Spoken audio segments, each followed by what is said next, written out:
अप्रैल 2015 मंगोलपुरी नई दिल्ली में मौत का एक ऐसा तांडव हुआ कि बहुत समय तक पुलिस ये समझ ही नहीं सकी कि मौत की वजह क्या है और क्यों है। 3 हफ्ता से दवाई दे रहा है, रोज एक नया इंजेक्शन, लगता है पानी भर के दे रहे हैं। 10,000 रुपया खर्चा कर दिया डॉक्टर पे, पहले 2 ठो बदले, फिर ये डॉक्टर को भी देख लिए। हम कहते हैं किसी बड़े अस्पताल में ले चलिए ना, शायद ठीक हो जाए बचवा। कुछ नहीं होगा वहाँ, यहाँ 10 लगा है, वहाँ 50 लगेगा। हम कुछ सोचते हैं। इसका मुंह तो देखिए, सूखता ही जा रहा है, आधा हो गया है। हम कहते हैं किसी अच्छे अस्पताल में ले चलिए, इलाज में कहीं देर ना हो जाए।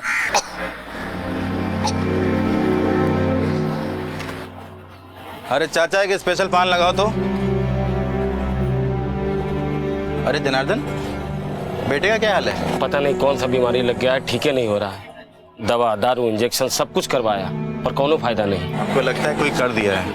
क्या मतलब? इधर आओ, इधर आओ।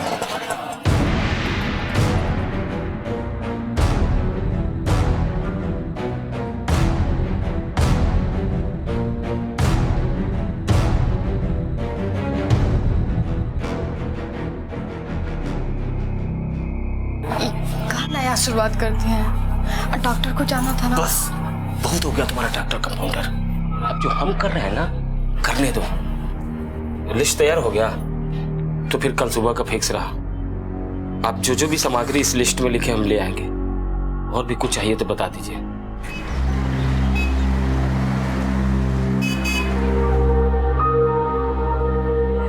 अरे थोड़ा आराम से खाओ ना। अरे माँ खा तो रहे हैं ना। तुम ना माँ कभी नहीं समझोगी। वहाँ टीम फाइनल पहुँचने वाला, प्रैक्टिस चालू है, हमको जल्दी वहाँ पहुँचना है। मैच मैच मैच, जब देखो तब मैच। अरे कुछ पढ़ लिख लिए होते तो आज आदमी बन गए होते तुम। हो गया लेक्चर, अब जाके देखे किसका फोन बज रहा है। हेलो हेलो, हाँ दीदी, जनार्दन बोल रहा है। अरे जनार्दन, सुनैना कैसी है? और हमार बचवा सचिनवा कैसा है? बहुत दिनों से तबीयत ठीक नहीं है उसका। कहाँ हुआ उसको? कब से बीमार है? डॉक्टर को दिखाया कि नहीं? सब कर चुके हैं दीदी, पर कोई फायदा नहीं हुआ।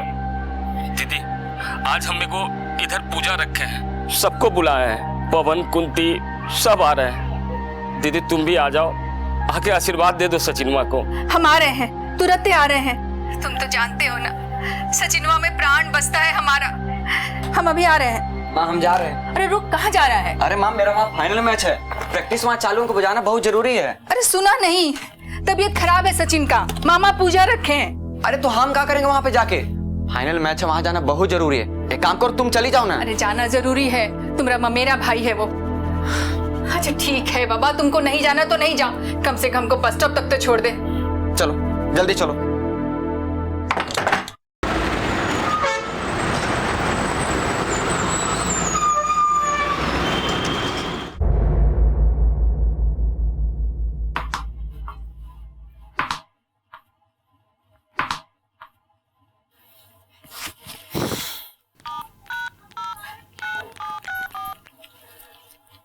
The number you have called is currently switched off.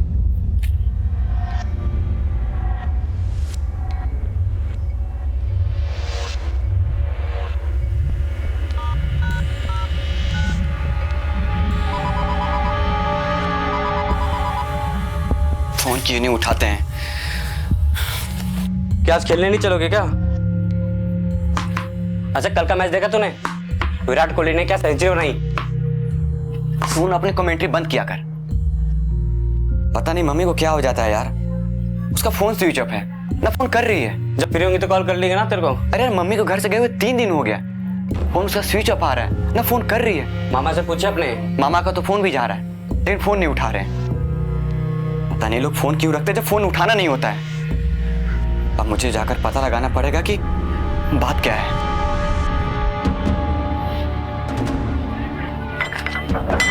अरे वासु बेटा, कैसे यहाँ?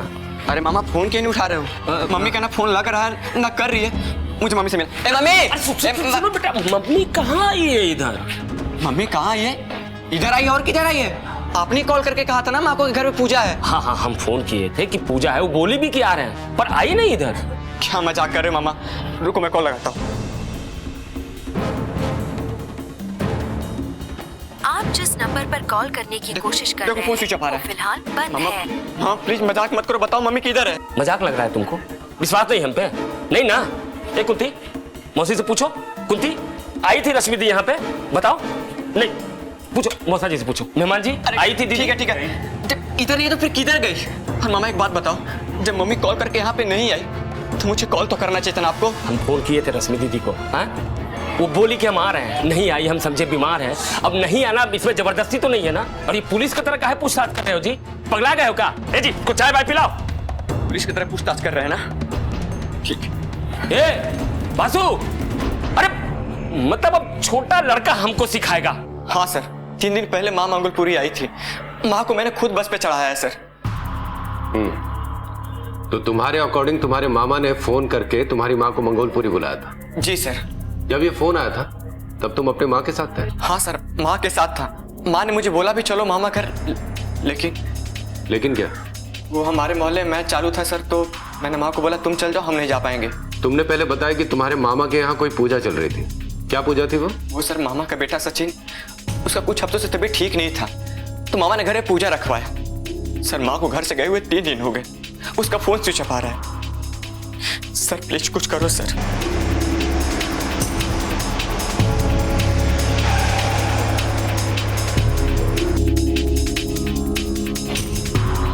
ये तुम्हारा मामा है? नहीं, हमारे मौसा जी हैं। जनार्दन का है? देखो अंदर देखो। साहब ऑटो लेके काम पे गए। अच्छा, कब काम से कब वापस आप? साहब को टाइम फिक्स नहीं है कभी। साहब बासु, क्या बात है? सर ये हमारे मामा जी हैं। इसकी मम्मी को फोन करके तुमने यहाँ बुलाया था? बुलाया तो था, लेकिन कहाँ है वो? सर ने कुछ पूछा ना? हमसे क्या पूछ रहे हैं सर? जो पूछना है इससे पूछिए, इसको सब मालूम है। हमसे पूछिए, हमको क्या मालूम है? मालूम नहीं है तुमको? अरे हमारी दीदी का जिंदगी चौपट कर दिया तुमने, और मालूम नहीं है तुमको? दिन भरा भरा कर दी, न पढ़ाई न लिखाई। अरे साहब, हमारी रश्मि दीदी का जिंदगी इसने नरक बना दिया था। हम काहे झूठ बोल रहे हो, काहे बकवास कर रहे हो आप? बकवास कर रहे हैं हम? हाँ? 1 मिनट सर, 1 मिनट, अभी बताते हैं कि हम बकवास कर रहे हैं। देखिए सर, देखिए इसकी मम्मी ने क्या लिखा है, देखिए। क्या है? चिट्ठी? प्यारे वासु, हम तुम्हारे तौर तरीके से तंग आ गए हैं। बहुत हो गया, अब सहन नहीं होता।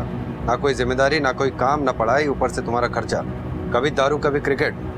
हम तंग आ गए हैं। जनार्दन को बोल के हम काशी निकल रहे हैं। हमको खोजने की कोशिश नहीं करना। जनार्दन को बोल दिए हैं कि तुमको तुरंत ना बताने को। हमको भूल जाओ। तुम्हारी माँ, ये हैंडराइटिंग तुम्हारी माँ की है? सर दिखने में तो वैसा ही लग रहा है, लेकिन ये बकवास कर रहे हैं, ये झूठ बोल रहे हैं। झूठ बोल रहे हैं साहब? ये अपना भांजा है, सगा खून है। अरे हमारी रश्मि दीदी तो इसकी नालायकी बताते बताते रो देती थी। विश्वास नहीं हमसे तो पूछिए हमसे। ये हमारी छोटी बहन है कुंती, और ये हमारी वाइफ का जी। रश्मि दीदी नहीं बोलती थी कि भगवान ने हमको बासु नहीं नरक दिया है। अरे मामा काहे झूठ बोल रहे हो? अरे बकवास कर रहे हैं। देख रहे सर, कोई लिहाज नहीं, अपने मामा को ही मार रहा है। हाँ बस बस, देखो। चुप। ज्यादा ड्रामा करने की जरूरत नहीं है। जो भी सच्चाई है उसका पता चल जाएगा। चलो।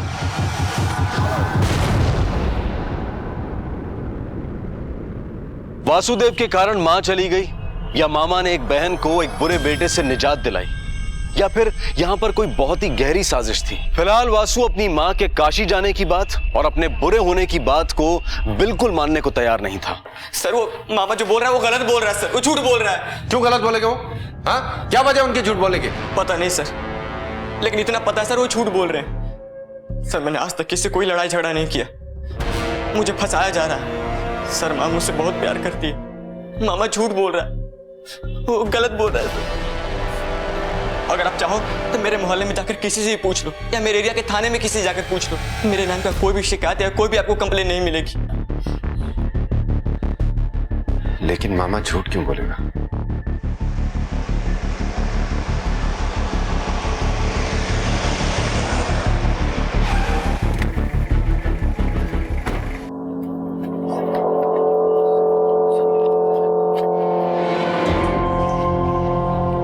नहीं सर, वासु सिगरेट दारू कुछ नहीं पीता था।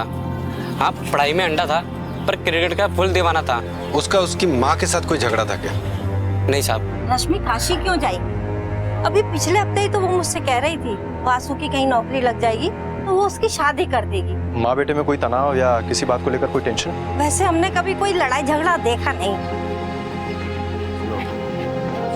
सर वो मेरी माँ के बारे में कुछ पता लगा क्या? सर एक मिनट सर, ये मेरी माँ का फोटो है सर, प्लीज कुछ पता लगाओ। ठीक है, देखते हैं, रखो। गाड़ी मंगोलपुरी की तरफ ले चलो। मंगोलपुरी? हमें मंगोलपुरी में ही पूछताछ करनी होगी, जहाँ वो औरत अपने भाई जनार्दन के घर गई थी। वहाँ पे हमें यह पता लगाना होगा कि दोनों भाई बहन के बीच कोई झगड़ा तो नहीं हुआ था या कोई अनबन तो नहीं हुई थी।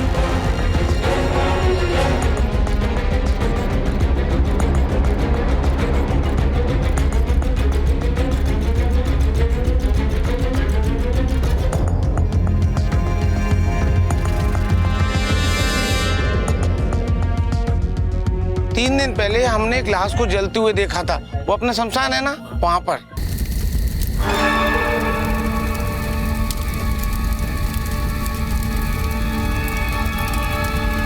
लाश को जलते देखा जी। तो क्या साहब, रात में सूर्य ढलने के बाद कोई लाश जलाता है क्या? सर रात का 1 बज रहा था, इसलिए हमने कहा आपको। 1 बज रहा? नाले की तरफ चलते, तुम चलो हमारे साथ। हाँ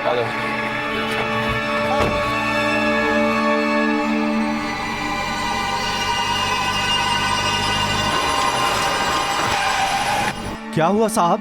तुम यहाँ पर इंचार्ज हो? हाँ साहब। यहाँ 3 रात पहले तुमने कोई लाश जलाई थी? हाँ साहब, जलाई थी। किसकी? नाम तो नहीं मालूम साहब, पर वो ऑटो ड्राइवर है ना जनार्दन, वो किसी को लेके आया था जलाने। मैं सो रहा था साहब, बाहर आया तो देखा लाश जलना शुरू हो गया था और उनके साथ कुछ लोग भी थे।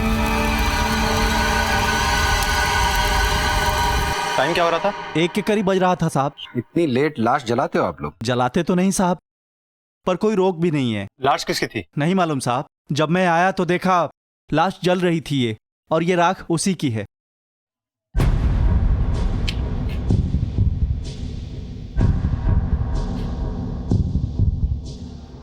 लाश को जलाते वक्त कोई एंट्री की थी तुमने? साहब वो मैं नींद में था, इसलिए पर्ची बाद में बनाया। कोई डेथ सर्टिफिकेट दिया उन्होंने? मेरी तबीयत खराब थी। तबीयत खराब थी या दारू चढ़ा रखी थी? इसको गाड़ी में बैठा। अच्छा। अरे साहब, पर मैंने क्या किया है? इस राख का सैंपल फॉरेंसिक में भेजो। Okay sir. और जनार्दन और वासु को भी बुलाओ। Okay sir. सर हम बोल रहे हैं ना सर। ये सुनाना बंद कर और बता, किसकी लाश जलाई थी उस दिन? सर किसकी लाश? रश्मि दीदी। अब याद आया तुझे? पहले तो कह रहा था काशी गई है, अब कह रहा है मर गई। नहीं सर, वो काशी जाने वाली थी, पर सुबह सुबह बहुत तबीयत खराब हो गई थी उनकी। कहानी सुनाना बंद कर। सर मैं सच बोल रहा हूँ सर, रश्मि दीदी को अस्थमा था। आप चाहे तो वासुदेव से पूछ लीजिए, उन्होंने काशी जाने की बात कही, चिट्ठी लिखी और फिर उनका सांस जोर जोर से फूलने लगा सर, फूलने लगा और वो मर गई सर। हम लोगों के तो होश उड़ गए सर, हाथ पांव ठंडे पड़ गए सर। हमने वासु को कांटेक्ट भी करना चाहे सर, पर वो नॉट रीचेबल था सर। लाश कहीं सड़ न जाए इसलिए जलाना पड़ा सर। तो जब वासु तुम्हारे घर पे आया तो उसे ये बात क्यों नहीं बताई तुमने? सर मैं आपको पहले ही बता चुका हूँ, दीदी उससे कोई कांटेक्ट नहीं रखना चाहती थी। एकदम नालायक लड़का है। कोई कहानी हो ना तुम्हारे पास, सोच के रखना। और तेरी ये अस्थमा वाली कहानी अगर सच नहीं निकली तो तेरी कहानी मैं बनाऊंगा। सर मेरी बात तो सुनिए सर। वासु, क्या तुम्हारी माँ को अस्थमा था? जी। क्या हुआ? देखो वासु, तुम्हारे मामा ने हमें यह बताया कि तुम्हारी माँ की मौत हो गई है अस्थमा से, और उन्होंने लाश भी जला दी।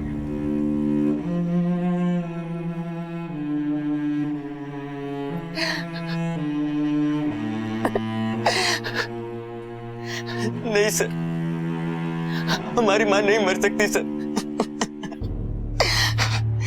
माँ को अस्थमा था, उनका इलाज भी चल रहा था, लेकिन सर उनकी इतनी भी तबीयत खराब नहीं थी क्यों मर जाए सर। मेरी माँ नहीं मर सकती।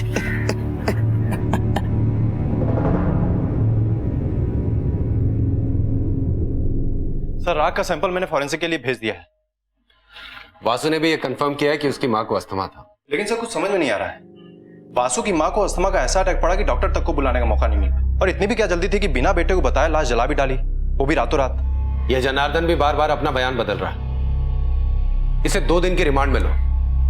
इससे थोड़ी और पूछताछ करनी पड़ेगी। सर, ये जरूर कुछ छिपा रहा है, क्योंकि इतनी सफाई से कहानी वही सुना सकता है जो या तो सच बोल रहा या फिर पूरी तैयारी के साथ कुछ छिपा रहा।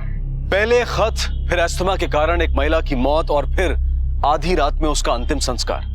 घटना के इस क्रम में इंस्पेक्टर रघुवीर को एक साजिश नजर आ रही थी। जनार्दन की पुलिस रिमांड खत्म होने को थी, लेकिन रश्मि की मौत की वजह अभी तक पता नहीं चल पा रही थी। पुलिस को अब इंतजार था कुछ ऐसे सबूतों का जो इस गुत्थी को सुलझा सके।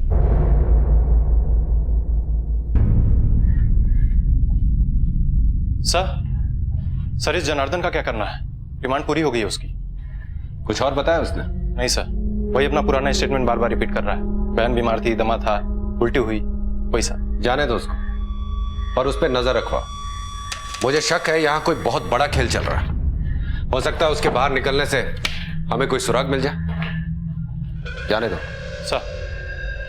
वहां पुलिस वाला हमको 2 दिन बैठा के समय बर्बाद किया, और ये हमारा बच्चा सब इस सब बासु के चक्कर में हुआ है। हमको कुछ नहीं सुनना है, दोनों का अस्पताल लेके चलिए। अरे वहां कुछ नहीं होगा। तो कहाँ होगा? हमको मालूम है कहाँ होगा।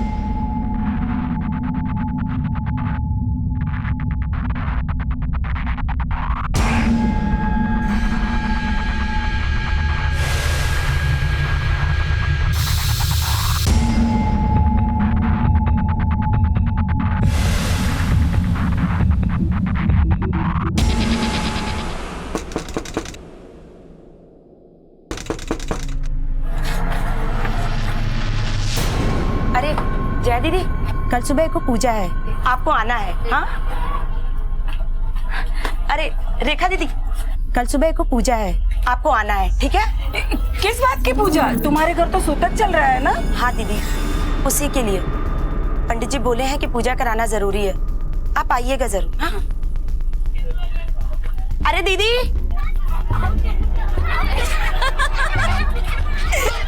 अरे अरे अरे अरे अरे मेरी बच्ची, अरे तुम रत्ना दीदी, कल सुबह को पूजा है। अच्छा, आप आइएगा जरूर, इधर से सब लोग आ रहे हैं। पूजा किस बात की? दीदी का स्वर्गवास हो गया ना, तो उन्हीं की आत्मा की शांति के लिए। ठीक है, आते हैं जी। हाँ। जनार्दन की बीवी बार बार बड़े अस्पताल और मॉडर्न चिकित्सा की गुहार लगा रही थी, लेकिन जनार्दन अपनी जिद और अपने अंधविश्वास के आगे कुछ सोच ही नहीं पा रहा था। सर, ये उस रात की फॉरेंसिक रिपोर्ट है जो हमने शमशान से कलेक्ट की थी।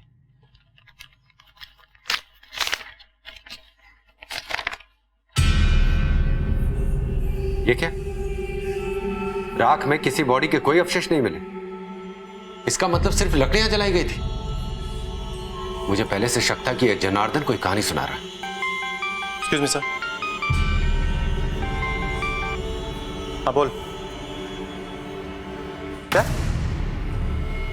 ठीक है सर, अपने खबरी का फोन था, कह रहा था जनार्दन क्या फिर से कोई पूजा चल रही है, इलाके की बहुत सारी औरतें जमा है। पिछली बार जब पूजा हुई थी तो रश्मि गायब हुई थी, और इस बार चलो।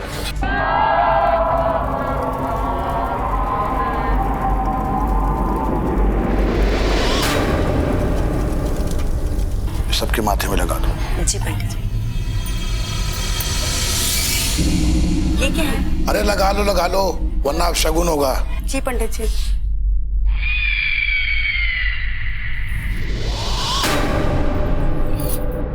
लाओ, मैं लगा देती हूँ।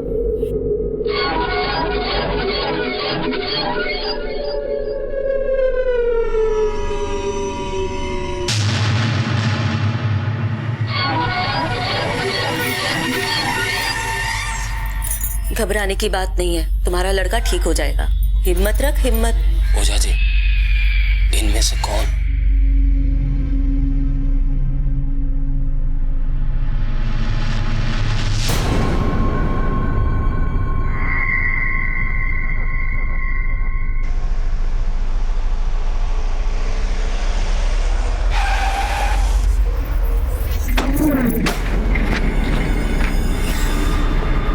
शटर खोलो, चलो।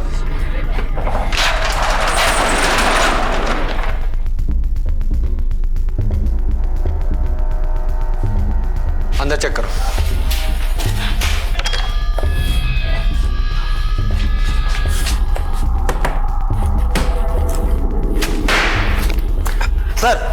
सर कुछ नहीं मिला सर इधर कोई नहीं है, लगता है सब भाग गए। और अभी भी निकले हैं, सामान भी ठीक से नहीं समेटा है। चलो बाहर पूछताछ करते हैं, किसी ने आते जाते देखा होगा। सर एक मिनट।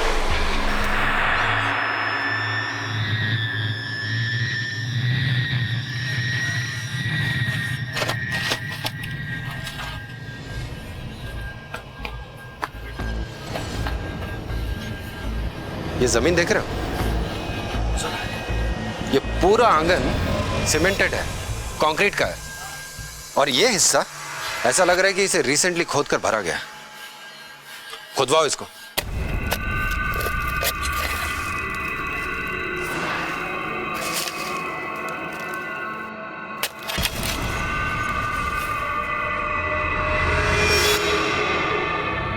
सर ये मेरी माँ का फोटो है। ये रश्मि है, वासु की माँ। लाश को पोस्टमार्टम के लिए भेजो और इसके बेटे को इन्फॉर्म करो। वो वासु की माँ अंधविश्वास की बलि चढ़ गई और शायद अपने ही सगे संबंधियों के हाथों। और अब एक और अबला नारी उन दरिंदों की गिरफ्त में थी। पुलिस अपराधियों को पकड़ने के लिए तेजी से उनकी ओर बढ़ रही थी और उम्मीद थी कि इस बार देर नहीं होगी। इस बार अंधविश्वास का राक्षस किसी को नहीं खाएगा। और कौन कौन गया था? सर सभी लोग गए थे, राधा, आरती, शिखा की माँ। अब आप ही बताइए सर, पड़ोस वाली बात है, किसी को मना तो कर नहीं सकते ना। साथ में कोई पंडित भी था? हाँ ना सर, वही जो हम लोगों के यहाँ पूजा पाठ करवाता है, निरंजन पंडित नाम है उसका, वही था। कुछ तो पता होगा ना कहाँ गए ये लोग? नहीं साहब, उन लोगों के निकलने से पहले ही हम लोग निकल गए थे। क्या पता सर कहाँ गए, अभी इधर ही अपने घर में पूजा करवा रहे थे। कल तक एक बेटा बीमार था, अब दूसरा भी बीमार हो गया। सर पूजा तो हुई थी, लेकिन जनार्दन और उसके परिवार वाले कहाँ गए इसका कोई पता नहीं। ये मामला उलझता ही जा रहा है, हमें अर्जेंटली कोई स्टेप उठाना होगा। वो बच्चा गायब हुआ, फिर लाश आंगन में मिली। साहब 4 घंटे से साहब मेरे घरवाली मेरे घर नहीं आई साहब। तो थाने जाओ ना, रिपोर्ट लिखवाओ। मैं थाने में ही जा रहा था, मैंने आपको इधर देखा था, मैं सोचा इधर ही बता दूं साहब। पूजा में गई थी वो। क्या पूजा? कौन सी पूजा? वो जनार्दन घर पूजा था साहब, वहीं गई थी। नाम क्या था उसका? रत्ना।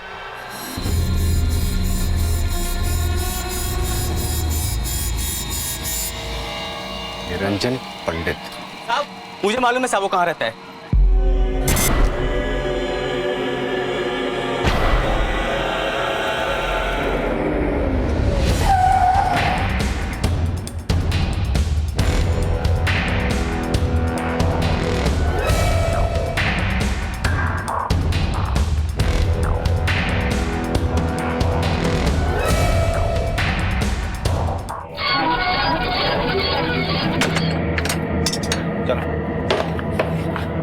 वहां चेक करो। इसमें चेक। डैन कभी अकेले काम नहीं करती, जोड़े में काम करती है। ये औरत जोड़ीदार है उसकी। इसका इलाज करो, जब तक इसका इलाज नहीं होगा तब तक तुम्हारे बेटों पर इसका प्रकोप रहेगा। आप बोलते जाइए ओझा जी, हम सब करेंगे। इसका इलाज जरूरी है। तेरे बड़े बेटे पर घात लगाए बैठी है, लेके जाएगी उसे। लेके जाएगी? अरे इसका तो हम प्राण सुखा देंगे। इधर देखो।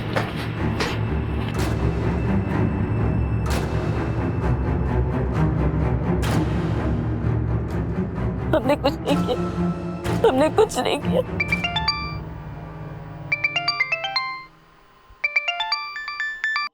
हाँ बोल। सर अपने खबरी का फोन था, उसने जनार्दन और उसके परिवार वालों को जमुना नदी के पीछे वाले खंडर में देखा है। साहब मेरी बीवी होगी वहां पे, उसके साथ 2 बच्चे भी थे।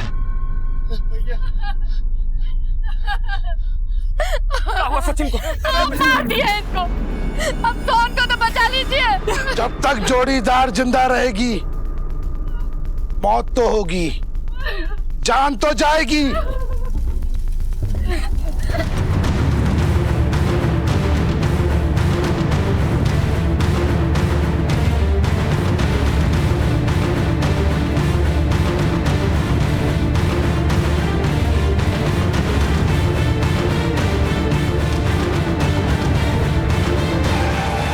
इस तरफ सर।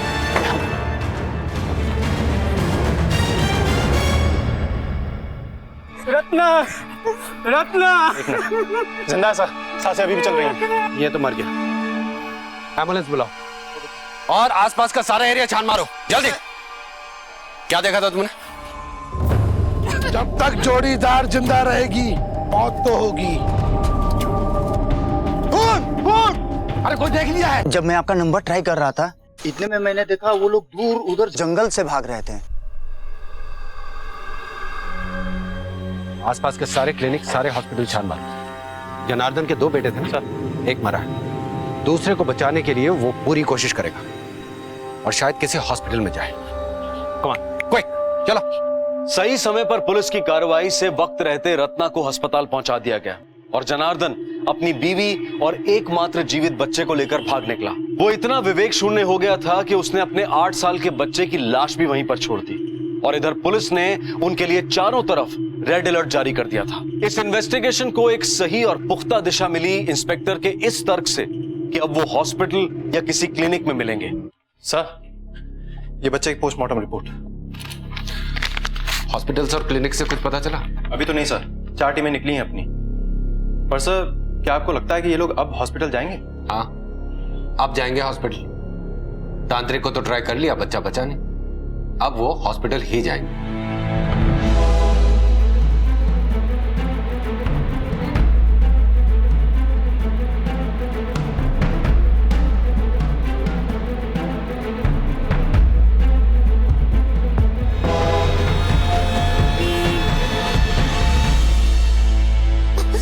सिस्टर, डॉक्टर साहब को बुला दीजिए। देखिए ना बच्चा कितना बीमार है। तब से तबीयत खराब है इसकी? हफ्ता हो गया डॉक्टर साहब। और आप अब लेकर आ रहे हो? दिखता नहीं बच्चा कितना खांस रहा है, कितनी तबीयत खराब है इसकी। सिस्टर, ब्लड टेस्ट की तैयारी करो। ये सब आपके कारण हुआ है। सचिन माँ को भी यहाँ ले आते तो आज ठीक हो गया होता। वो बाबा के चक्कर में सब सत्यानाश हो गया। रश्मि दी, रत्ना, हम अपने आप को कभी नहीं माफ कर पाएंगे। दिमाग खराब हो गया, चुप रहो। हाँ, दिमाग खराब हो गया। इतना सब होने के बाद कहाँ से दिमाग ठीक होगा? सही कहा उसने, दिमाग बिल्कुल ठीक नहीं रह सकता। ले चलो इन सबको। हमारा बचवा हॉस्पिटल है। सर, मैं सब कुछ बताता हूँ सर, पर एक विनती है, हमारे बेटा सोहन को हॉस्पिटल से मत लाइएगा, नहीं तो वो भी मर जाएगा सर। अपने बाप होने का झूठा नाटक मत कर मेरे सामने। अगर इतनी फिक्र थी अपने बच्चे की तो फिर अपने पहले बच्चे को हॉस्पिटल लेकर क्यों नहीं गया? हाँ, बाबा के पास क्यों गया था? सच सच बता मुझे। बताता हूँ सर, सब बताता हूँ। हमारा छोटा बेटा सचिन बहुत दिनों से बीमार चल रहा था सर। घर के पास के डॉक्टर को भी दिखाया, दवा दारू इंजेक्शन सलाइन सब दिया गया सर, पर कोई फायदा नहीं हुआ। अब जब डॉक्टर काम नहीं आए तो क्या करते हैं? ऐसे में हमारा एक दोस्त बोला कि हमारे बच्चे पे किसी ने कुछ कर दिया है। बिहार से हो ना? है तो क्या वहाँ डाइन जोगी नहीं होता क्या? नहीं होता तो है, पर यहाँ दिल्ली में ये सब। वहाँ डाइन हो सकता है तो यहाँ काहे नहीं हो सकता है? भूत प्रेत डाइन सब होता है और हर जगह होता है, पर उसका इलाज किसी डॉक्टर या हकीम के पास नहीं होता है। उसके लिए एक खास आदमी होता है जो डायन को झाड़ता है और उसका कोप काटता है हमारे पास एक आदमी, देते हैं तुम्हें नंबर उसका, नोट करो, निकालो फोन। कुछ कर दिया है मतलब? सर वही जादू टोना, और उसी ने ओझा का नंबर दिया सर। फिर ओझा ने कहा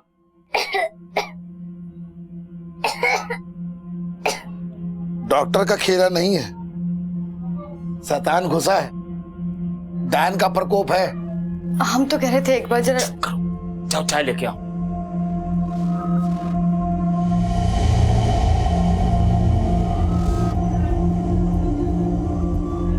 डायन? कौन डायन? डायन है डायन। तो कुछ कीजिए ना ओझा जी। हम क्या करेंगे? सब तुमको करना है। अपना पूरी फैमिली को बुलाओ, सबको देखूंगा, हवन करूंगा और निकाल लाऊंगा उसको, डायन को।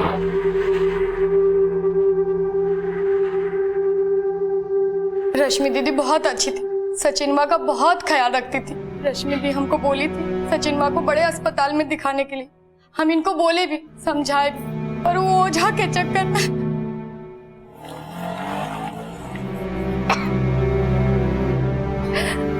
हे भगवान।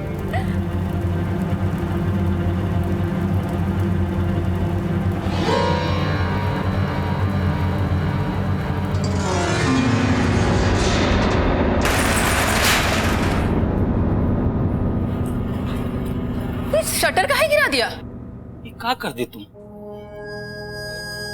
तुमको तो हम अपना समझे थे ना, अपने ही घर में टोना टोटका कर डाली तुम।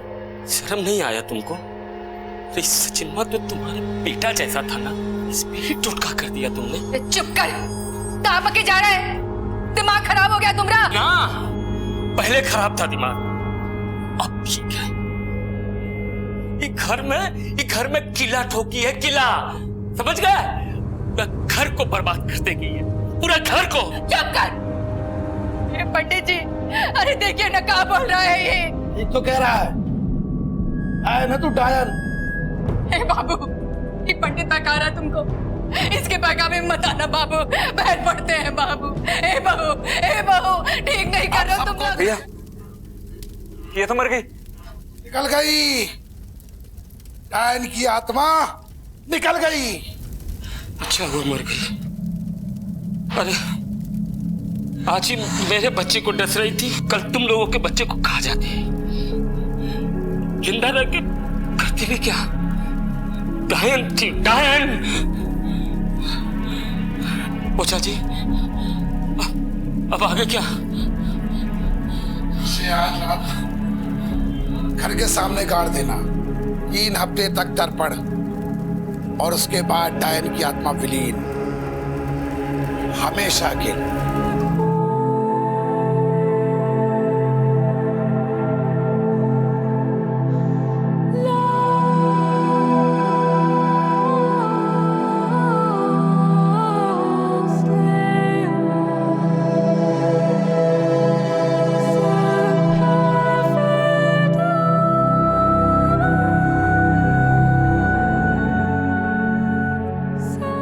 लेकिन इस पूजा से हमारा बेटा सचिन के सेहत में कोई सुधार नहीं हुआ, बल्कि हमारा दूसरा बेटा सोहन भी बीमार रहने लगा। कुछ समझ में नहीं आया, फिर ओझा के पास चले गए।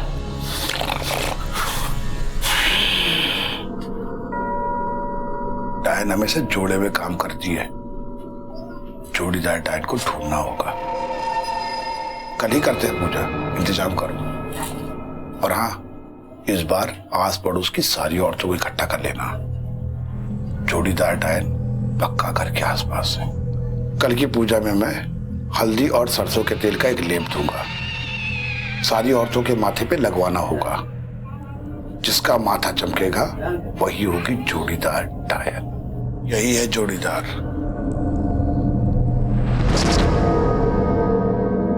सर, बहुत बड़ी गलती हो गई सर।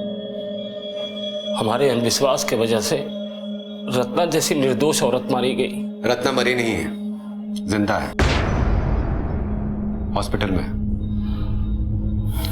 तुम्हारी इस पूरी कहानी में एक बात मेरी समझ में नहीं आई, तुम्हारी बहन के हाथों लिखा वो लेटर, वो तुम्हारे पास कैसे आया? हमारी और रश्मि दीदी की लिखावट बिल्कुल एक जैसी है।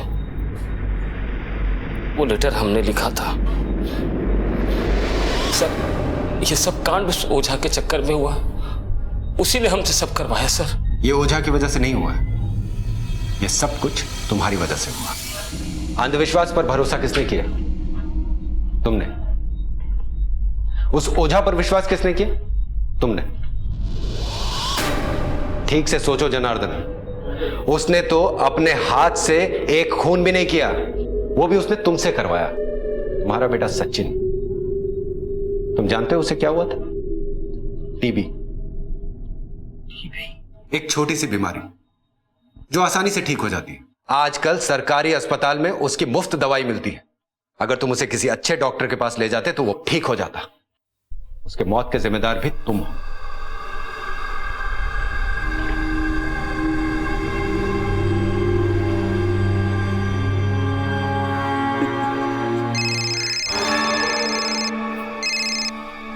हेलो, हमारा बेटा सोहन बहुत बीमार है ओझा जी, कुछ कीजिए ना। अब कुछ नहीं हो सकता। सुन, फोन काट तू। नहीं, 1 लाख तक खर्चा करेंगे ओझा जी, 1 लाख तक। लाख रुपए?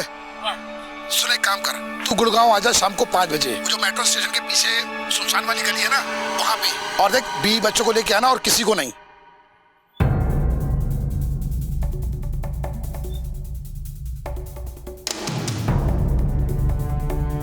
ओझा जी, चलो, 20 बच्चा कहाँ है? वो हॉस्पिटल में हो जा बाबू। पकड़। पकड़ इसको, पकड़ो।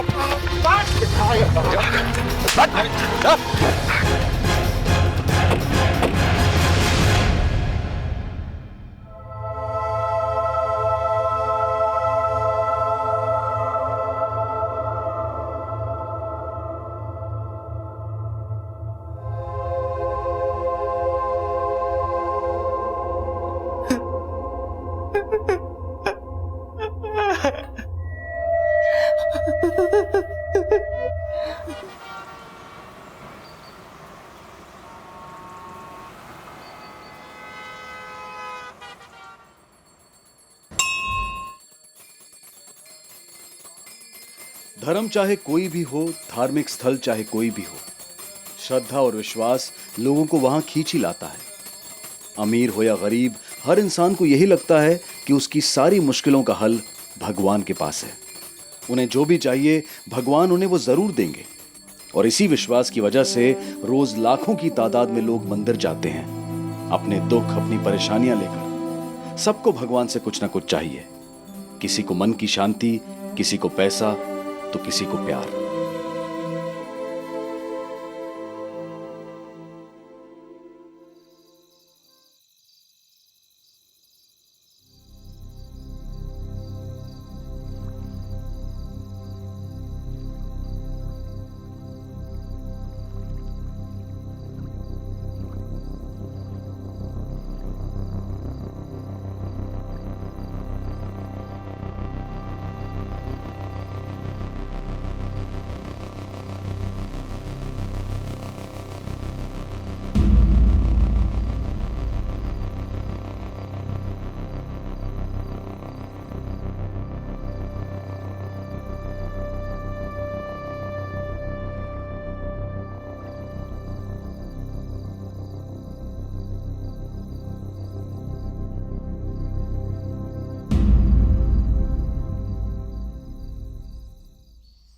ओम कृष्णेन रजसा वर्तमानो निवेशयन्नमृतं मृतं चाहिरण्येन सविता रथेन देवो याति भुवनानि पश्यन्। ओम जपाकुसुम संकाशं काश्यपेयं महादुतिम्। ओम जपाकुसुम संकाशं काश्यपेयं महादुतिम्।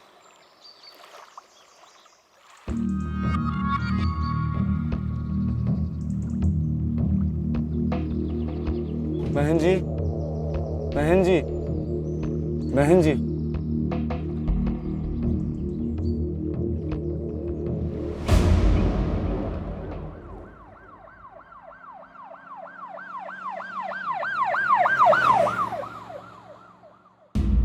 पारेख, इसके शरीर पे घाव के निशान तो हैं, लेकिन पुराने हैं। सर कहीं ये आत्महत्या का केस तो नहीं? अब ये हत्या है या आत्महत्या, ये तो पोस्टमार्टम के बाद ही मालूम पड़ेगा। ध्यान से देखो इसको। इसने शादी का जोड़ा तो पहना है, लेकिन इसके शरीर पर कोई भी जेवरात नहीं है। यहाँ तक कि इसके गले में मंगलसूत्र भी नहीं है। मतलब किसी ने गहनों के लिए मारा है इसे? शायद। सर मंदिर में काफी लोग जानते थे इसे, वहाँ रोज पूजा के लिए आते थे। इसका एड्रेस पता कर लिया है हमने। पारेख, एक काम करो, फॉरेंसिक्स को इन्फॉर्म करो और इसकी बॉडी को पोस्टमार्टम के लिए भेजो, ठीक है? जी सर। इंसान जब हर तरफ से परेशान हो जाता है तो वो भगवान के घर में जाता है, लेकिन अगर भगवान के घर में भी वो सुरक्षित ना हो तो कहां जाए वो? मंदिर में एक औरत का लाश मिलना बात नई जरूर थी, पर हैरानी की नहीं। धार्मिक जगहों पर लोग पूरी श्रद्धा और विश्वास के साथ जाते हैं, बिना किसी डर या शक के। लेकिन कुछ स्वार्थी और लालची लोग उनके इसी विश्वास का गलत फायदा उठाने की कोशिश करते हैं। अपने और अपने परिवार के लिए प्रार्थना करने आए लोग कभी सपने में भी नहीं सोच सकते कि यहाँ उनकी जान को खतरा हो सकता है, पर ऐसा हुआ। और ऐसा हुआ सूरत के एक मंदिर में। हमेशा धमकाता रहता था साहब, आज उसने सचमुच मेरी बच्ची को मार डाला। साहब ये उसके पति नहीं किया है। आप उसे मत छोड़ना, आप उसे साहब मत छोड़ना। पहले क्यों नहीं मिली मुझे? शादी कर लेता मैं तुमसे। अच्छा, और जब मन भर जाता तो किसी दूसरी को बुला लेते, जैसे मुझे बुलाते हो सुधा के जाने के बाद। अच्छा, ताना दे रही हो? तो ये सब हो रहा है मेरे पीठ पीछे? कब से चल रहा है ये सब? तुम्हारी तो ड्यूटी थी ना। और तू? सुना तो बहुत था तेरे बारे में, पर ये सोचा नहीं था कि तू मेरे बेडरूम तक पहुंच जाएगी। चल निकल यहाँ से। उस दिन सुधा अपना घर छोड़कर आ गई थी। पिछले 1 हफ्ते से यहाँ रह रही थी, लेकिन उसे यहाँ भी चैन से नहीं रहने दिया। उससे उसकी शादी के गहने जो ससुराल उन भाई से मिले थे मांग रहा था।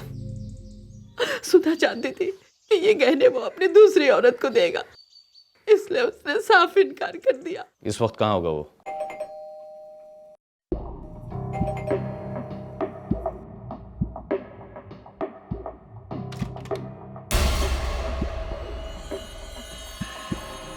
अखिल शाह जी। सुधा तेरी पत्नी थी? थी नहीं, है साहब। तलाक नहीं हुआ हमारा अब तक। मर चुकी है वो। क्या? कैसे मारा तूने उसको? बोल बोल। ए रुक रुक।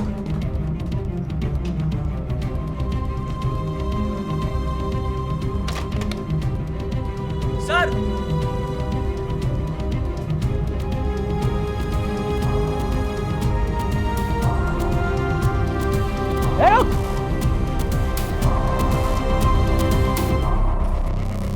चल पकड़ उसको, उतार नीचे, उतार नीचे। पुलिस वाले रिश्ते करता है? हाँ? चल चल। हसमुख, लेडी कांस्टेबल बुला। कपड़े पहन, पहन जल्दी।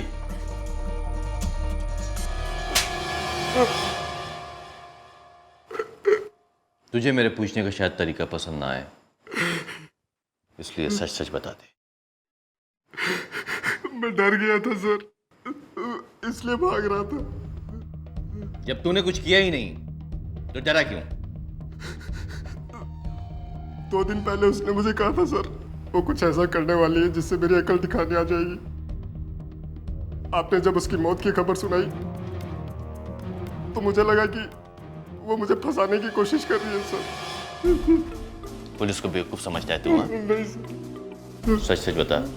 सच बोल रहा हूँ। कल रात में तू कहाँ था? घर पर ही थे।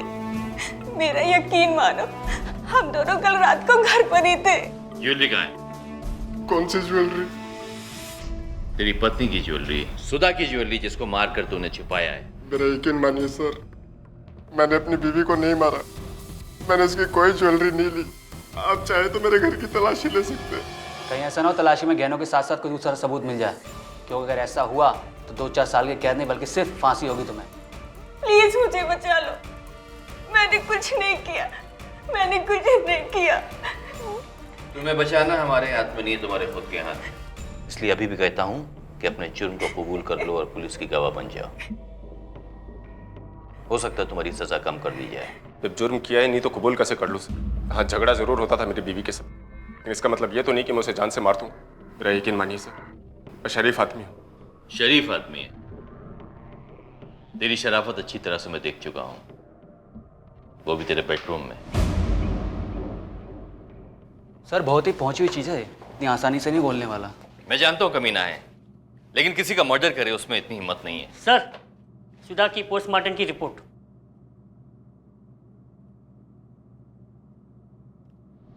Cause of death potassium cyanide. Cyanide? Sir ये तो बड़ी मुश्किल से मिलने वाला जहर है, इन दोनों के पास कहाँ से आया होगा? हो सकता है इन दोनों ने कत्ल नहीं किया हो, किसी प्रोफेशनल किलर से करवाया हो, लेकिन पारिक हम बगैर सबूत के किसी को लॉकअप में नहीं रख सकते हैं। जाने दो उन दोनों को, लेकिन उन पर नजर रखो, वो कहाँ जाते हैं, किससे मिलते हैं, उनके फोन और बैंक के रिकॉर्ड्स पर नजर रखो। पिछले 1 हफ्तों में इन्होंने किसी क्रिमिनल से बात किया या फिर इनके अकाउंट से कोई हैवी अमाउंट निकाला गया है। इस तरह की अगर तुमको इन्फॉर्मेशन मिलती है, inform me. Okay? Yes sir. Police का सीधा शक सुधा के पति पर गया, क्योंकि उसके कला नाम की औरत के साथ नाजायज संबंध थे। पुलिस ने 6 महीने तक सुधा के पति और कला पर नजर रखी, लेकिन पुलिस को उन दोनों के खिलाफ कोई सबूत नहीं मिला। अब तक पुलिस इसे एक साधारण हत्या का केस मानकर चल रही थी, लेकिन अचानक एक दिन अखबार में एक ऐसी खबर छपी जिसने पुलिस का इस केस को लेकर नजरिया ही बदल कर रख दिया। 6 महीने के बाद अचानक पुलिस को इस केस में नई दिशा मिली और ये केस पुलिस की सोच से कहीं ज्यादा पेचीदा और भयानक निकला।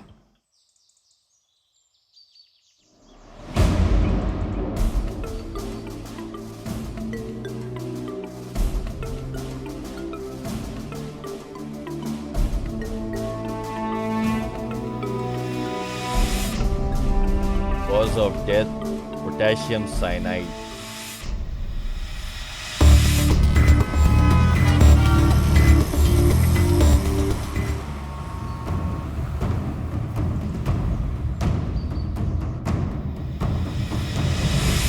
ससुराल वालों के दबाव में आकर इस बेचारे ने आत्महत्या कर ली सर।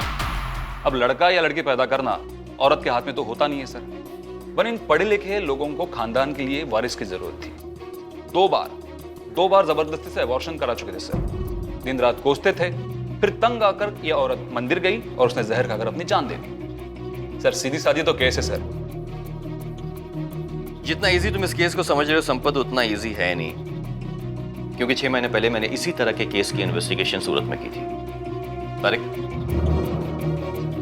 ये देखो, ये है विक्टिम।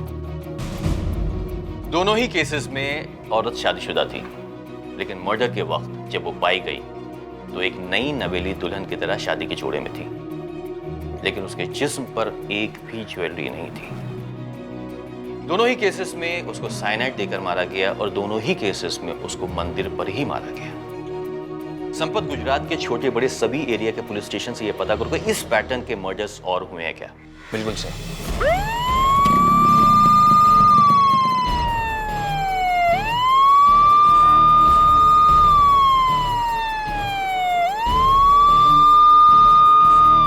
पुलिस का शक बिल्कुल सही निकला। 2004 से लेकर 2013 तक भरूच, दाहोद और नर्मदा में कुछ और ऐसे ही केसेस सामने आए और हर केस में मरने वाली औरत शादीशुदा थी और मरने की वजह साइनाइड। 3 सालों में 4 मर्डर्स। और सब मर्डर्स का पैटर्न भी सेम है। मंदिर के पास औरत की लाश का मिलना, वो भी शादी के जोड़े में, और मौत की वजह साइनाइड। और सभी के शरीर से ज्वेलरी गायब। Yes sir. संपत, मुझे ये एक सीरियल किलिंग लगती है। किलर विक्टिम को लेकर मंदिर आता है, उसके बाद में उसकी हत्या करता है, बाद में सारी ज्वेलरी निकाल के महीनों के लिए गायब हो जाता है। पर सर सवाल यह है कि क्यों ये औरतें उसके कहने पे पूरी ज्वेलरी पहन के आती होंगी, वो भी अकेली।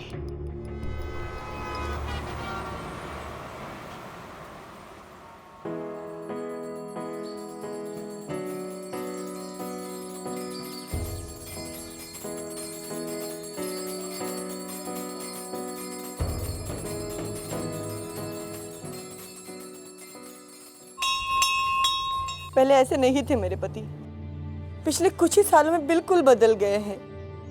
मैंने सब कुछ करके देखा, पूजा की, व्रत किया, जिसने जो कहा सब किया, लेकिन इनकी शराब पीने की आदत छूटी नहीं रही है।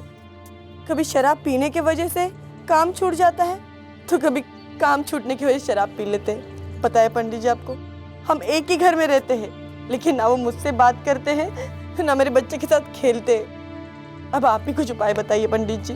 देखो बेटा, मंदिर में एक रजिस्टर है, उसमें अपना और अपने पति का नाम और साथ में गोत्र लिख देना। जब शाम को आरती करूंगा ना, तब तो दोनों के लिए भगवान से प्रार्थना करूंगा, सब ठीक हो जाएगा बेटा, चिंता मत कर। मेरा घर परिवार बचाने के लिए मैं जो हो सके मुझसे, मैं वो सब करूंगी। सब ठीक हो जाएगा। अलर्ट इशू करना पड़ेगा सर, खासकर टेंपल अथॉरिटीज को, ताकि वहां आने वाले लोगों को सचेत किया जा सके। इस केस के सभी विटनेस की फैमिलीज से, विटनेसेस से, यहाँ तक कि जहाँ पर मर्डर हुआ है वहाँ की प्रशासन से और जो लोग वहाँ पर रोज आते जाते हैं, उन सभी से पूछताछ करो। यस। मुझे यकीन है कि हमें जरूर कोई कॉमन लिंक मिलेगा इन केसेस के बीच में। क्लियर? यस। ओके। इससे पहले उस किलर के निशाना कोई और बने, हमें उसे पकड़ना होगा। We need to move fast on this. Yes. खूनी का मकसद और खून करने का तरीका बिल्कुल साफ हो गया था। धुंधली थी तो बस उसकी पहचान, और कुछ घटनाएं इतनी पुरानी हो चुकी थी कि उनसे जुड़े लोगों की याददाश्त भी धुंधला चुकी थी। अब खूनी को ढूंढना घास के ढेर में से सुई ढूंढने के बराबर था। पुलिस हर घटना स्थल का फिर से जायजा ले रही थी, लोगों के बयान इकट्ठा कर रही थी, सबूत ढूंढ रही थी। सभी विक्टिम्स के परिवार वालों से पूछताछ की जा रही थी, ताकि कोई ऐसा सिरा मिल जाए जिसे थाम के इस केस की तह तक पहुंचा जा सके। आपको कुछ भी पता हो, कोई भी इंफॉर्मेशन हो तो हमें बताइए। वो रोज मंदिर जाती थी, लेकिन एक दिन मंदिर से घर वापस ही नहीं आई। किससे मिलती थी? एक बूढ़ी औरत के बारे में बात कर रही थी। क्या उम्र होगी उसकी? शायद 50-60 के आसपास की होगी। इसका मतलब आप उससे मिल चुकी हैं। अगर आप उसे दोबारा मिलेंगे, क्या उसे पहचान लेंगी? नहीं सर, मैं उनसे नहीं मिली। आपने उसकी उम्र क्या बताई? ये कोई लगभग 40-50 साल। इन सारे केसेस में मर्डर्स के पैटर्न के अलावा दो बातें कॉमन है। पहली बात यह है कि ये सारी विक्टिम्स अपनी शादीशुदा जिंदगी से खुश नहीं थी, और दूसरी बात यह है कि ये मंदिर में एक मिडिल एजेड औरत से मिलती थी जो इनकी स्पिरिचुअल गाइड बनके इनको मार्गदर्शन कराती थी। पर सर प्रॉब्लम ये है कि इतनी सारी फैमिलीज में सिर्फ एक ही फैमिली ने देखा इस औरत को, और वो भी 3 साल पहले। उन्हें उसका हुलिया बिल्कुल भी याद नहीं, इसलिए हम स्केच भी नहीं बना पाए उसका। और सर रिसेंट केसेस में किसी ने उसे नहीं देखा, सिर्फ सुना है उसके बारे में। इसका मतलब ये है कि हम ये नहीं बता सकते कि ये काम सिर्फ एक औरत का या फिर उसके पीछे कोई गैंग इन्वॉल्व है। Sampat, yes sir. तुम एक काम करो, गुजरात के जितने भी टेम्पल्स हैं वहां पर अपनी पुलिस तैनात कर दो, और उनको इत्तला कर दो अगर वो किसी औरत को शादी के जोड़े में देखें या फिर किसी अनजान औरतों से मिलते हुए देखें तो फौरन पुलिस को इन्फॉर्म करें। पर सर गुजरात में हजारों मंदिर है और हमारे पास इतनी पुलिस फोर्स नहीं है कि हर जगह पे उन्हें तैनात किया जा सके। तुम उन मंदिर को टारगेट करो जहां पर भीड़ भाड़ होती है, जहां पर लोग ज्यादा आते हैं, क्योंकि ऐसे क्राइम, ऐसे मर्डर्स, ऐसे हादसे भीड़ भाड़ वाले इलाकों में ही होते हैं। Okay sir. Is that clear? और बाकी छोटे टेम्पल्स हैं वहां पे आप अनाउंसमेंट करा दीजिए, इन्फॉर्मेशन भेज दीजिए ताकि वो लोग सतर्क रहें। औरत अगर बर्दाश्त करने पे आए तो बहुत कुछ बर्दाश्त कर जाती है, लेकिन यहाँ तो मेरे पति ही मेरा इम्तिहान ले रहे हैं। शायद इसीलिए कल उन्होंने सारी हदें पार कर दी।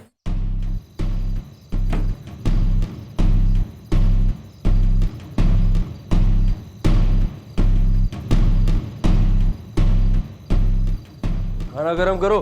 देखिए जरा आराम से बात कीजिए, अभी अभी नैना सोई है, अड़ोस पड़ोस वाले सारे हमारी बातें सुनते रहते हैं। ए, तुम मेरे को सिखाएगी कि मुझे मेरे घर में कैसी बात करनी है? तुम सिखाओगी? अच्छा, अब मेरे पास आने से भी तुम्हें तकलीफ होने लगी। बहुत छूट दे रखी है ना मैंने तुझे, हाँ? या कोई और ढूंढ लिया तूने? जोर दिखा। पता नहीं शराब पीने के बाद उन्हें क्या हो जाता है, वो रहते ही नहीं है, कुछ और बन जाते हैं, शैतान बन जाते हैं वो। दुख जब लंबा चले ना तो समझ जाना सुख आने ही वाला है। सुख तो जैसे मैं भूल ही गई हूँ, पता नहीं कब आएगा। मैं याद दिला दूंगी, लेकिन उसके लिए तुम्हें सुहागन पूजा करनी पड़ेगी। सुहागन पूजा? हाँ, जो एक पत्नी दिन भर भूखी रहकर आधी रात को अपने पति को बिना बताए करती है। शास्त्रों में भी इसके बारे में साफ लिखा है। अच्छा? लेकिन पूजा थोड़ी कठिन है, पता नहीं कर पाओगी भी या नहीं। मैं ये पूजा जरूर करूंगी, अपना सुहाग बचाने के लिए और अपना घर परिवार बचाने के लिए जरूर करूंगी मैं। जिस तरह सावित्री ने यमराज से लड़कर अपने पति को बचाया था, उसी तरह तुम तकदीर से लड़ोगी और जीतोगी। कृपया ध्यान दें, मंदिर के प्रांगण में किसी भी अनजान पुरुष या महिला से मेल जोल ना बढ़ाएं। उसके हाथ से प्रसाद या कोई भी अन्य खाने पीने की वस्तु ग्रहण ना करें। याद रहे, आपकी जरा सी असावधानी आपके लिए जानलेवा साबित हो सकती है। सचेत रहिए और संदेह की स्थिति में तुरंत 100 पे फोन करके पुलिस को सूचित कीजिए। आपकी सुरक्षा सबसे पहले आपके अपने हाथ में है।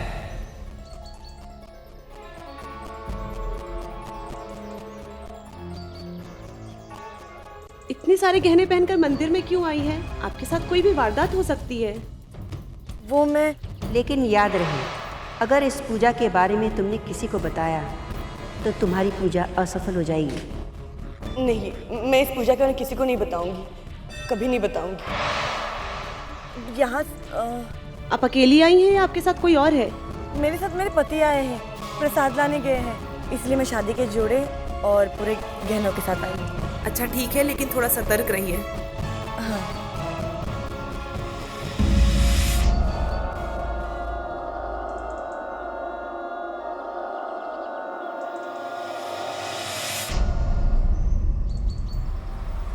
Hello alpha, coming alpha. Come in. हाँ सर, यहाँ मंदिर के पास एक लाश मिली है सर। व्हाट? पीछे हटो, पीछे हटो तुम लोग, पीछे पीछे हटे।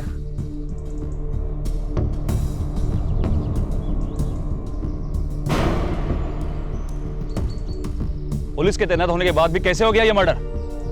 किसकी ड्यूटी थी यहाँ पे? सर, इतने सारे गहने देखने के बाद मैंने इन्हें वार्न किया, लेकिन इन्होंने कहा था ये अपने पति के साथ आई है। पति के साथ? सर हो सकता है पति के बारे में इसने झूठ कहा हो। लेकिन जिस किसी ने इसका कत्ल किया है उसने उस लड़की को पूरी तरह से अपने वश में कर लिया था। Full confidence. आप सही कह रहे हैं इंस्पेक्टर, मैं इस औरत को अच्छी तरह जानता हूँ। कई सालों से यह औरत मंदिर में अकेले आती थी, पर कुछ दिन पहले एक अनजान औरत से बातें कर रही थी।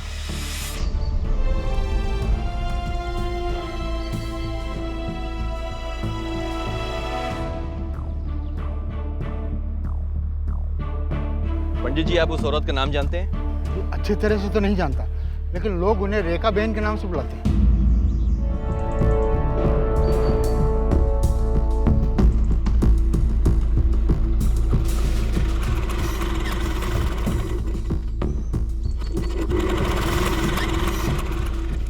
रेखा, क्या आप हमारे स्केच आर्टिस्ट को उसका हुलिया बता पाएंगे? मैं पूरी कोशिश करूंगा इंस्पेक्टर। विश्वास जब सोचने और समझने की शक्ति खो दे तो वो अंधविश्वास बन जाता है, और इसी अंधविश्वास का फायदा उठाते हैं रेखा जैसे क्रिमिनल्स। पुलिस अपना काम बखूबी कर रही थी, लोगों को सचेत और सतर्क रखने की पूरी कोशिश की जा रही थी, लेकिन कनिका का उस पर ध्यान था ही नहीं। वो तो अपनी परेशानियों में इतनी उलझी हुई थी कि उसे कुछ दिखाई ही नहीं दे रहा था। वैसे भी हम सबको यही लगता है कि जुर्म तो दूसरों के साथ होता है, हमारे साथ ऐसा थोड़ी होगा, और हमारी यही लापरवाही जुर्म करने वालों का काम आसान कर देती है। अच्छी बात यह हुई कि उस मंदिर के पुजारी ने समझदारी दिखाई और उसके आसपास जो हो रहा था उस पर ध्यान दिया, और उसी की वजह से आखिरकार पुलिस के हाथ में रेखा का स्केच आया। सर ये स्केच सर्कुलेट कर दें टीवी में और प्रेस में भी? नहीं संपत, अभी नहीं, क्योंकि मैं नहीं चाहता कि वो औरत सतर्क हो या फिर अंडरग्राउंड हो जाए। तुम एक काम करो, स्केच को पुलिस डिपार्टमेंट में ही सर्कुलेट करो, ठीक है? राइट। इस केस के लिए हमें किसी क्रिमिनल साइकोलॉजिस्ट की मदद लेनी होगी ताकि हमें मालूम पड़ सके कि उस औरत का स्टेट ऑफ माइंड क्या है, क्या चल रहा है उसके दिमाग में। हो सकता है हमें कोई क्लू मिल जाए।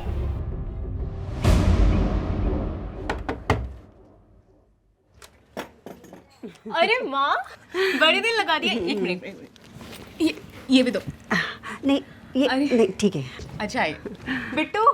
ए बाबू, अच्छा बता, तुझे नानी की याद आई? कितनी याद आई बता। ओह इतनी याद आई, मुझे भी तेरी बहुत याद आई, बहुत याद आई। तो क्यों करती हो ये सब माँ? क्या जरूरत है यहाँ वहाँ जाकर जागरण में कीर्तन करने की? अरे ये सब पैसे के लिए थोड़ी ही ना करती हूँ मैं। अगर पैसे की चिंता होती तो वो मोटा भाई का काम क्यों छोड़ती? मुझे इससे मन की शांति मिलती है। अच्छा लगता है मुझे भगवान के कदमों में रहना, उनके गीत गाना, और अगर मन की शांति के साथ पैसा मिले तो क्या बुरा है? हाँ, बुराई वाली बात नहीं है माँ, पर तुम्हारी उम्र है क्या ये सब करने की? अरे जब तक हाथ पैर चल रहे हैं मुझे काम करने दे, फिर तो आराम ही करना है ना? अच्छा सुनो, तुम अभी ये खा लो। चल अपन खाते हैं, आजा। खाएगा? इंटरेस्टिंग फैक्ट ये है, कई सारे केसेस में जहां विक्टिम ने चांदी के गहने पहने, जैसे कि टोरिंग, पायल, इस औरत ने उन्हें छुआ भी नहीं है। आई थिंक गोल्ड के लिए अजीब सी फिक्सेशन है इस औरत में। हो सकता है गोल्ड को पाने की इच्छा या लालच इससे सारे मर्डर्स करवा रहा हो।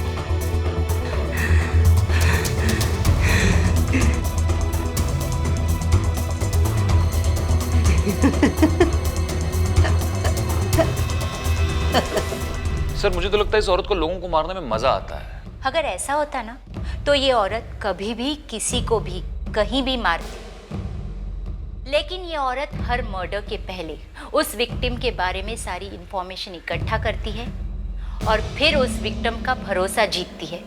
सर मुझे तो लगता है ज्वेलरी के अलावा इसका और कोई मोटिव हो ही नहीं सकता। वो एक बहुत ही चालाक औरत है। हर एक मर्डर करने के बाद में 6 से 7 महीने तक वो शांत हो जाती है ताकि लोग उसे भूल जाएं और पुलिस का फोकस उससे हट जाए। ऑब्वियसली ऐसे हालत में पुलिस का उसको ढूंढना एक बहुत ही मुश्किल काम हो जाता है। आज ब्रेकिंग न्यूज में पंचमहल मंदिर के पीछे जंगल में एक और महिला की लाश पाई गई। पुलिस के वहां तैनात होने पर भी ये वारदात हुई है। पुलिस ने सारे इलाकों में अलर्ट जारी किया है और अनजान लोगों से सावधानी बरतने को कहा है।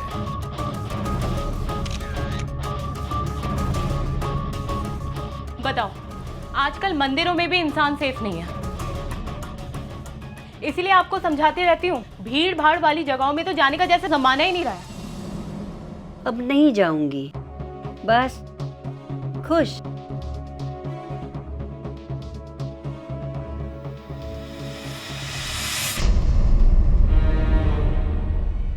सवाल ये उठता है कि साइनाइड आया कहाँ से इसके पास।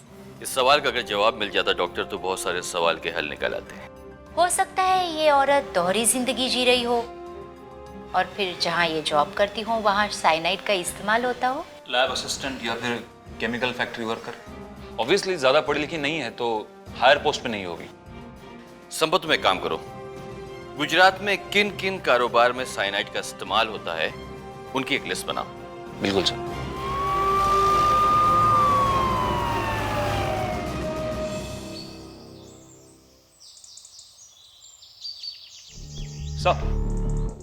सर लिस्ट उन बिजनेस की जहां पे साइनाइड यूज होता है या फिर बेचा जाता है।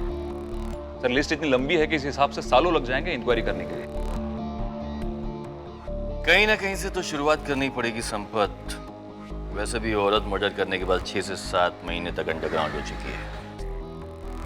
बेहतर तो यही होगा कि उसके अगले मूव का इंतजार करने के बजाय हम उस तक पहुंचने की कोशिश करें। पर सर कहां से शुरू करेंगे? वहीं जहां उसने आखिरी मर्डर किया था, पंचमहल। पंचमहल। अरे अरे अरे रेखा बेन, तुम कब आई? अरे इस बार तो काफी दिनों के बाद आई हो। जी मोटा भाई, वो क्या है ना, भगवान के कदमों में एक बार दिल लग जाता है तो आने का मन ही नहीं करता। आप बात ठीक से काम कर रही है ना? हाँ हाँ, तुम्हारी तरह। अरे माँ, तुम यहाँ? तुम्हारे लिए गरम गरम खाना लाई थी। आजा, बैठ। अरे माँ, कितनी बार तुमसे कहा है कि यहाँ केमिकल है, यही ना? अरे बाबा, वो केमिकल क्या बोतल से निकल कर तेरी प्लेट में आ जाएगा? माँ, तुम्हें पता है साइनाइड कितना ज्यादा डेंजरस होता है। अगर गलती से भी हाथ लग गया तो? अरे बाबा, बरसों काम किया है मैंने यहाँ। खाना ठंडा हो जाएगा, जा हाथ मुंह धो के आ। अरे जा।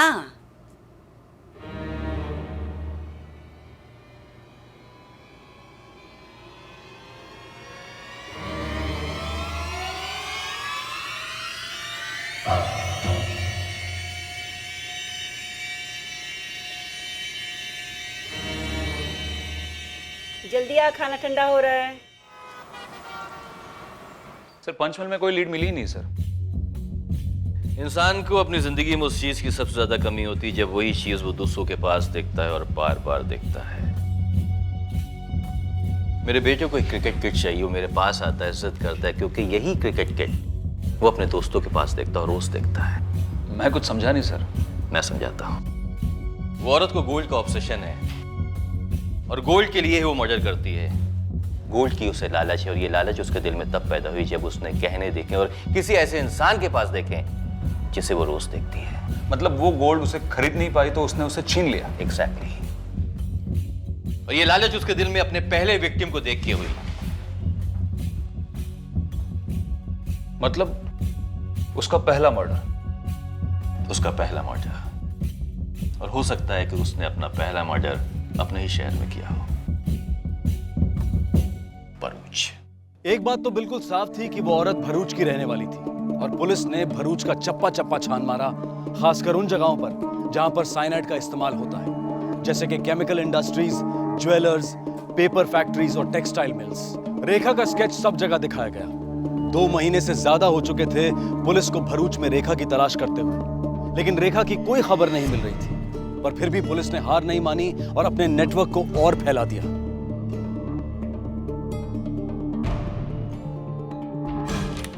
इस औरत को देखा है आपने कहीं? पर आखिरकार पुलिस को रेखा मिल गई। गौर से देखिए।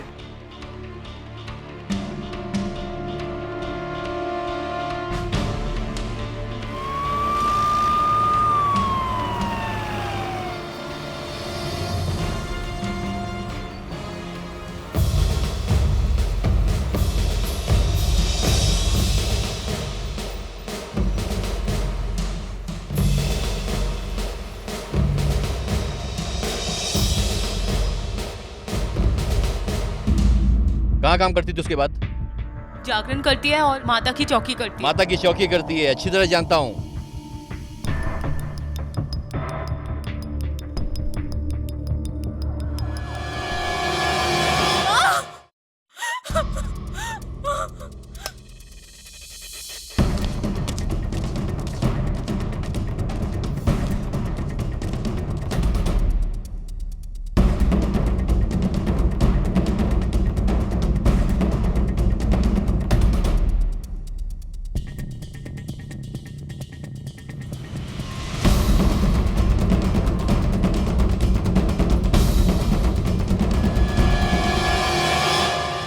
सर ये इयरिंग मिली है।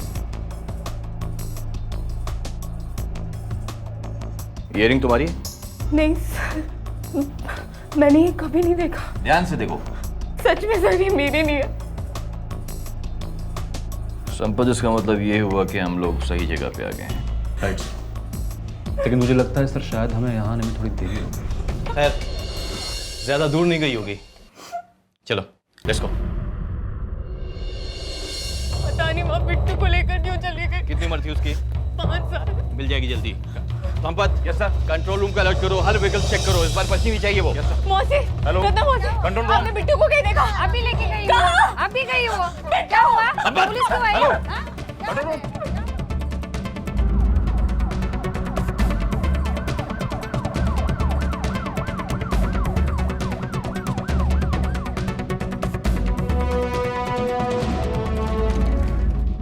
कमेंट। सर आईएसपीडी सिग्नल पे सर एक औरत और एक बच्चा पाया गया है। सर चारों तरफ से तो नाकाबंदी लगी हुई है। आगे तो सिर्फ फ्लाईओवर पड़ता है। सर क्या इंस्ट्रक्शन है? से कहो कि हम पहुंच रहे हैं और दोनों तरफ से फ्लाईओवर बंद कर दें। हम लोग पहुंच रहे हैं, फ्लाईओवर दोनों तरफ से बंद कर दो। फ्लाईओवर बंद कर दो दोनों तरफ से।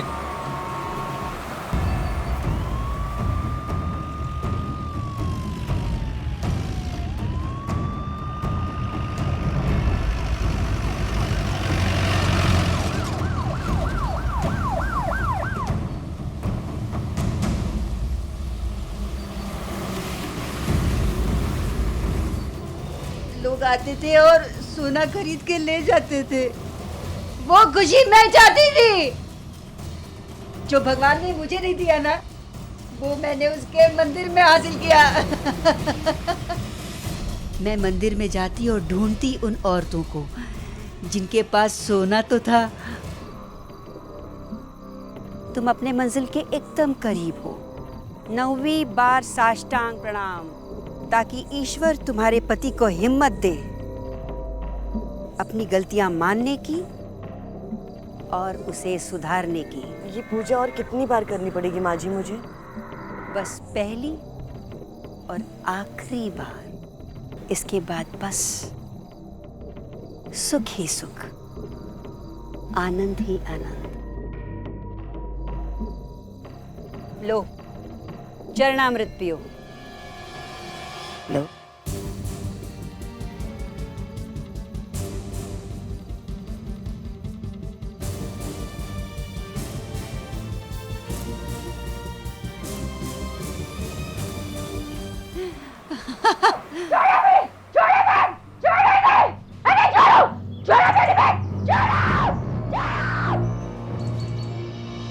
जुर्म चाहे कितनी भी चालाकी और सफाई से क्यों ना किया जाए, सामने आ ही जाता है। बेशक पुलिस को इस गुत्थी को सुलझाने में काफी लंबा अरसा लग गया, पर आखिरकार रेखा जेल में थी, सलाखों के पीछे।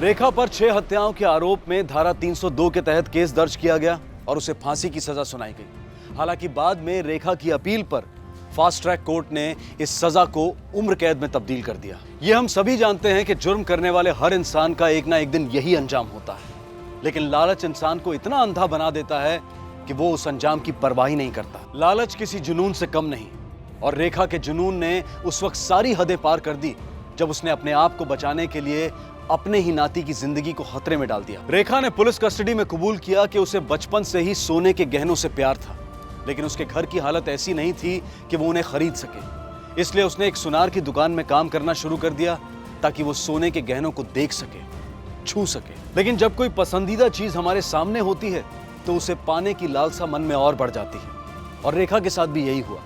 उसे गहने चाहिए थे हर हाल में, खरीद नहीं सकती थी, इसलिए लोगों को मारकर लूटना शुरू कर दिया।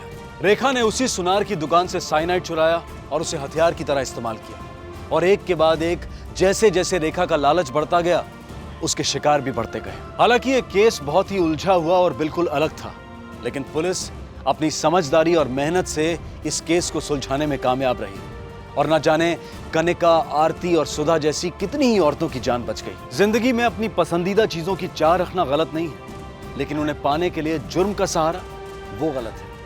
हमें अपनी परेशानियों का हल सही जगहों पर ढूंढना होगा। विश्वास कीजिए, अंधविश्वास नहीं। आपसे कल मुलाकात होगी क्राइम पेट्रोल सतर्क में रात 11 बजे सिर्फ सोनी पर। तब तक अपना ख्याल रखें और देखते रहें क्राइम पेट्रोल। सबक एक को, सीख हम सबको। जय हिंद। क्राइम पेट्रोल के और भी दिलचस्प कहानी देखने के लिए हमारे चैनल को सब्सक्राइब करें और बेल आइकॉन दबाना न भूलें।